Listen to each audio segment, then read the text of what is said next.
So let's dive into the topic today, which is mold. If you talk to Brendan long enough, we're going to go on some other things as well. And that's kind of the best part about talking to him. But we're going to try to stay focused on mold. And if you are just tuning in and you have any questions, please feel free to throw them in as we go along. And I'll happily throw in any of the good questions from the chat. So let's start with this. Mold is, I already know this about you, one of the first things that I saw you like wildly passionate about. I know that you love functional medicine in general, but even 6, 7 years ago, when I was getting on the Friday calls, this was definitely a main focal point for Brendan. So, why is mold such an important part of your journey? It's not just something that you like the research on; it was something that actually did affect your life. So, what happened there that led to you being so passionate about it, man?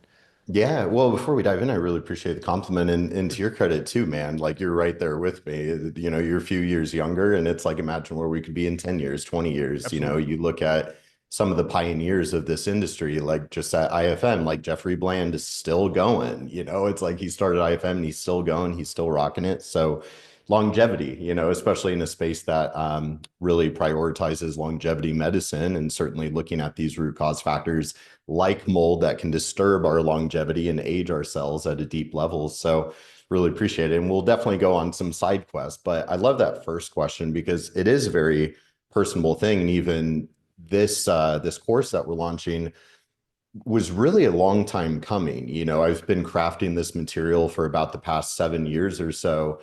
And I did kind of have to remember back of like, I've been so deep in the mold space for so long. That's like, how did this all really start again? But for me, really what it was the as cliche as the word toxic has become, I was in an extremely toxic, codependent relationship that ended up probably being the most traumatic experience of my whole life, if I'm being candid. And with that particular partner, she developed some sort of mysterious illness while we were together. Now, there were a lot of things wrong with that situation and relationship. I was coming off, suicide attempt and obviously not doing my best, and then finding myself in this really emotionally abusive relationship that didn't really end well for me. But she got mysteriously sick. And that's really the focal point here because nobody could figure out what was wrong with her. The very first thing we did was go to our conventional doctor, do pretty comprehensive blood work. And that's how I got turned on to MTHFR because in the whole methylation thing, because in that blood work, it all looked pretty normal. Don't really see anything wrong. But hey, you have this MTHFR thing. So talk about, deep side quest that's become a big focal point of my career. But, conventional didn't really help. She was medicated. That didn't help. We tried physiotherapy. That didn't help. Chiropractic, naturopathic. So then we were just trying to self-heal and do our own thing. So we were experimenting with supplements and methylation, and we did a parasite protocol together. And, some things kind of maybe got temporary relief from symptoms, but then it almost kind of came back worse. And to speed up the story a little bit, we did live in a water damaged building, which now we know, and I cite it in the course that about 50% of homes in America are water damaged, and it could be more than that, who knows? So, I do a lot of work with different mold inspection groups, like we inspect Brian Carr's company. But that house that we lived in was definitely musty, definitely water damaged. But at that point in time, this is like 2014, 2015. I went through FDN in 2016 after I left that relationship. But nobody ever figured out what was wrong with her. Nobody figured out the illness. And just to kind of give everybody an idea of the clinical presentation, right? Because all of us FDNs, we do a very thorough intake. We use the metabolic chaos scorecard and clinical history, and we really do a deep dive to try to understand what are some of the potential hidden stressors that could be driving this person's metabolic chaos.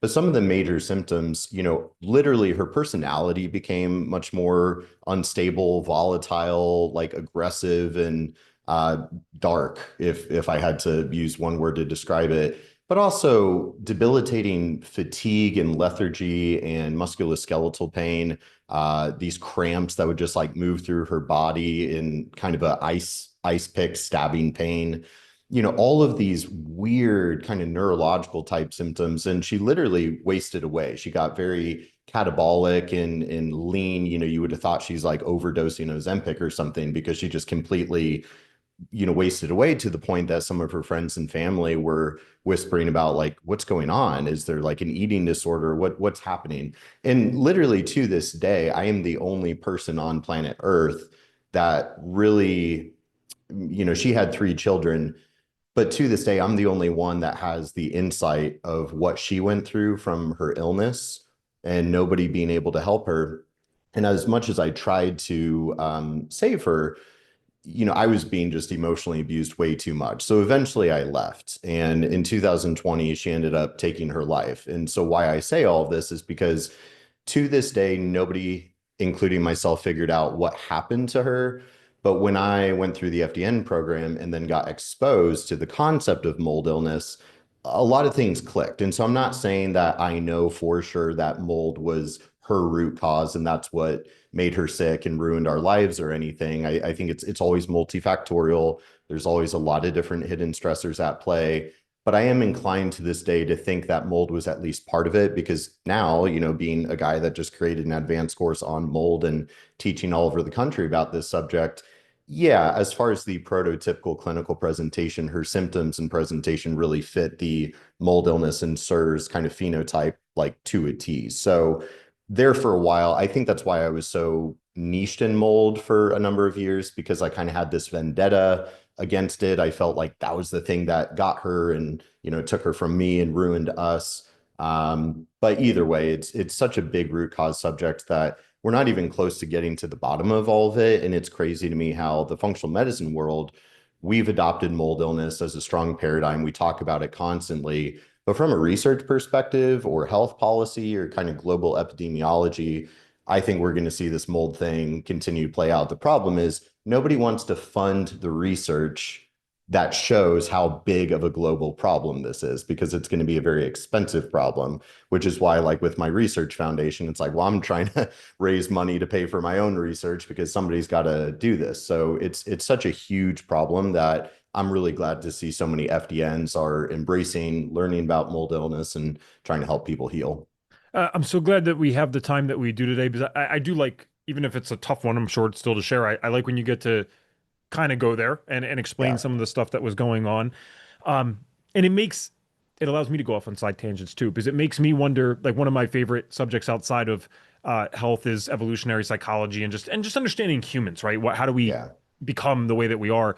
And the reason that I mentioned that in addition to what you've already mentioned is because you said it's almost become cliche to use the phrase toxic relationship. Now, of course, most of us have been through some type of thing like that. Sometimes we've been the toxic person, sometimes we've received the toxicity. And I always wondered, like, what's happening here, right? Or, for example, online, and this, guys, this is actually validating, and I'm not dismissing it. Like, why on every YouTube comment section about psychology do you hear, like, I was in a relationship with a narcissist? Typically, from women, they'll say that. It's like, what? Why? Why does that happen so much? And well, I looked it up, and so turns out about 1 to 3% of males will classify as antisocial personality disorder. So, narcissism is probably the least of your worries with those individuals. They have no empathy for you and I. And then, another decent percentage of males can fall in that narcissistic category. So I'm like, oh, and these are the people, by the way, that have no problem engaging in various short-term mating strategies and short-term relationships. So these are the guys that all think that they're worth the hottest girls. They go around dating all the time and then they cause problems. But it also happens on the flip side as well. You can have narcissistic women, you can have women with borderline personality disorder who otherwise might be fine people. These are absolutely not pokes at anyone who deals with this stuff, right? They're suffering with their own stuff as well. But it can come out as this. And then there's just those of us who are sick. And this is probably in the top 2 or 3 regrets of my life. I actually try not to live with many regrets. That doesn't mean I don't have a ton of learning experiences, but there's very few things that I think it actually serves me to dwell in regret. This does serve me. So I do go back to it every now and then. But in high school, the way that I treated the first person I was in a long-term relationship with, well, I might have a little bit of an ego, right? I'm assuming you have to have one to even want to host things like this. Unfortunately, I'm just being honest. But I don't think I'm a narcissist. I'm certainly not antisocial personality disorder. And I was the toxic person in that relationship, right?